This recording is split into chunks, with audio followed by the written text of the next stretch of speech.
Welcome, this is Ben Ash of BA Guitar Tuition and welcome to another tutorial video. Now first of all I've got to say I'm sorry for my absence online recently. Had a few technical difficulties back here, but hopefully be able to bring you some new exciting videos coming soon. Seeing as I haven't done any videos for a while, I thought I'd try and make this one a little bit special, and I recently partook in interviewing up and coming power metal band Pythia from the UK on their new album The Serpent Curse. Talking to their guitarist Tim Neal and Ross White, who will be releasing a series of tutorial videos at their own PYTHIATV channel. If you want to check that out, links over here. But in the meantime, if you want to get a sneak peek into what they're going to be doing, you'll be able to look no further than this very video, where I managed to get a few snippets of the interview that I did with them, and also a in-depth study into some of the harmonies to their current double A-side single, The Circle, which also accompanies Just a Lie, but we're going to be looking specifically at The Circle for this video. But stick around, rock on, enjoy the video. Start off things, do you want to introduce yourself? Hi, I'm Ross, I play heavy metal guitar in Pythia. I'm Tim, and I also play heavy metal guitar in Ross, or Pythia. Yeah. Same difference. Before we start getting cracking onto your material for the new album, do you want to take us through what you got with your current setup? Amp head I use PB5150, or 6505 as I'm now called. I've got Marshall 1960 AV cab, both of which I've had for years and years, and I'm totally happy with the tone, so no reason to change what's not broken. My guitar I use a Schecter Hellraiser with the Floyd Rose. I've got a fixed bridge one as well, which I use for recording.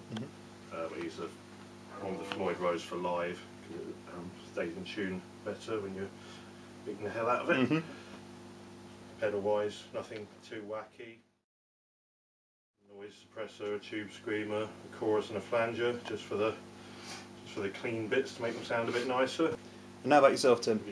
Well, I kind of would have been keeping it as basic as I did on the first album, which was just stomp boxes and everything, but just because there's so much harmonies and stuff, I had to stick a Boss GX 700 in the loop. The Weapons of War. And that just takes care of everything pretty much. Zach Wild Wah Wah, again 5150 head. Black Star cab, sounds pretty awesome, bottom heavy, so pretty cool. And Jackson Randy Rhodes all the way, RR5 FR I think. And that is all. Now regarding tunes on the new album, for us guitar fans out there, which one really stands out for you guys, would you say?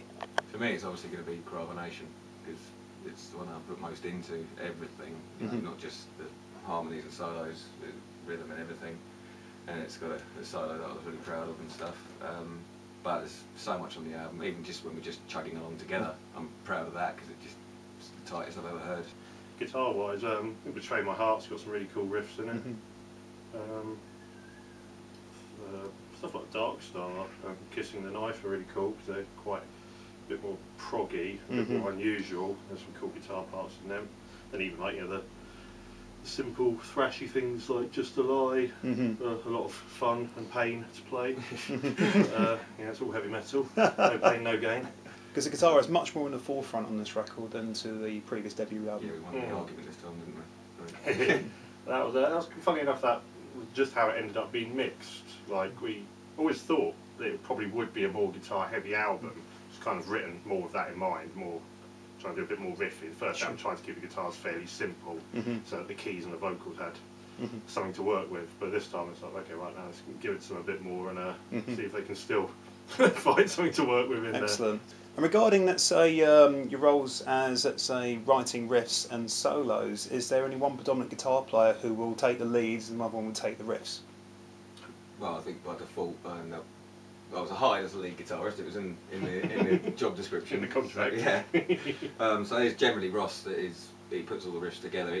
It doesn't mean to say that no one else can write riffs for the band. I mean, even the bassist is known to throw riffs in, and it's just that it all ends up put together in one source all the time, and it therefore has a bit more structure than if we were all just sort of throwing them in left, right and centre. And to define the sound of the group, are there songs from the debut album that were a real linchpin to lead on to the second album due to, let's say, maybe response from your fans or even from your own basis of just songwriters? I think we always have not a formula, but we know that an album has to have certain components to it in terms of pace of tracks and maybe theme, but overall feel for sure. So we were lucky in the fact that the tracks that we thought would be follow-through tracks from the first one, and as in we need to do another X, Y or Z, we did, and it was successful the second time around as well. So there's a lot to be said for that. Not necessarily repeating the same song or structure or even same key. It's just something with the same in the same vein as that track number 3 off the first album. Yeah, I was kind of keen when we started writing for this album to not forget what we'd done on the first album. I see the first album is kind of like that's kind of like the foundations, and so whatever we build on top of that still has to, we've got our sounds, we've got like, to come up with something completely different would be stupid. Like, if we want something totally different, then do a different band. This is the sound of Pythia. Regarding, let's say, other tunes on the album, the very first opening track, which is Carbonation. That, I would say, is probably more reminiscent of what you did on the first album, but then as it leads through, you really punch into some new material. With songs like The Circle, for example, it's got a real Celtic theme to it, and once again the guitar is really at the forefront with all the harmonies and big riffs and so forth in there as well. Yeah, The Circle that's interesting. That's one of those songs. How it came out in the end is not really how I thought it would come out in the beginning. So originally my plan was to sort of come up with a song that was sort of a cross between Sarah and No Compromise off the first album, be sort of like quite a simple sort of catchy song like Sarah is, but to be in like 3/4, have that shanty feel. Yeah, the like, jig. Yeah, like No Compromise is, and so that was the idea. Sort of, and it's funny, you sort of come up with the riffs and record them down. And when we send them over to Mark, when he puts the drums on, they come back. It's like, oh, well, the drums, what you played on the drums was totally different to what I thought they would be. Like the drums were a lot more upbeat and stuff, which I didn't expect them to be like that. But that's the whole point of being a band, I guess. That So it gives the band dynamic of actually writing together as a group rather than writing as an individual. We kind of write. Yeah. We write all our own parts. Normally, sort of the riffs go first, and then the drums get added to that, and then everyone builds from that. But it's like no one gets told what they have to do or anything. Like when we send the guitar parts to Mark, they don't have drums or anything on them. Like they're just like, right, here's the guitar riffs and structure, how we see it. And then when he sends it back with drums, sometimes they're exactly how you expect them to be, and sometimes they're totally different to what you expect them to be. But that's that's the whole point. If you just have a drum machine, if you didn't want the drummer's input, so that's the whole point. That he hears them, and he hears it in a different way than we do. And then when that song came back, as you say, it had that sort of more Celtic-y jig type feel to it.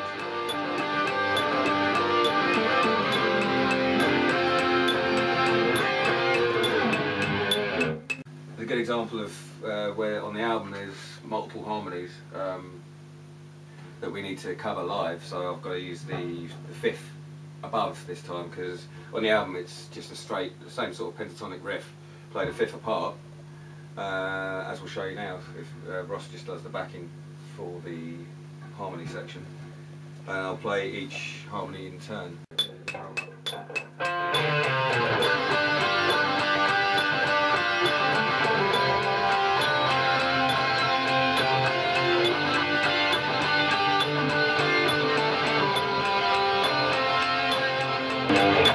And again, on the album, the second harmony is up here.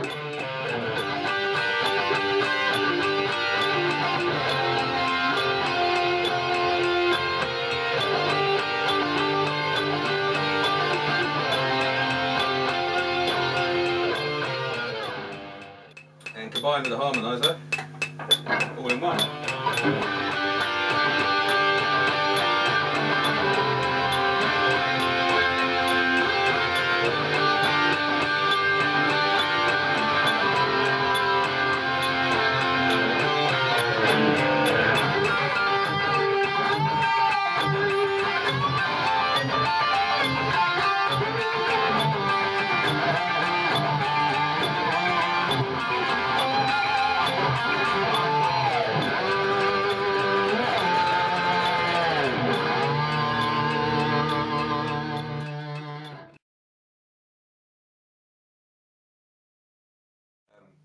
It's the age-old dilemma of what is that first riff that you play the moment you go for your dirty channel, and when you're playing with two bands that you don't know, and you don't know what that's going to go like, just to see the reaction from the other guitarists in the room or the other band members maybe. If you play Pull the Plug, and the guys look around and give you the thumbs up, it's going to be a good evening. If you play Taiketo or something like that, you know, it could go either way. They could be really, really cool guys, or they could be complete douchebags. If you play something like, I don't know, Extreme or something, you know, you're in for a bad time.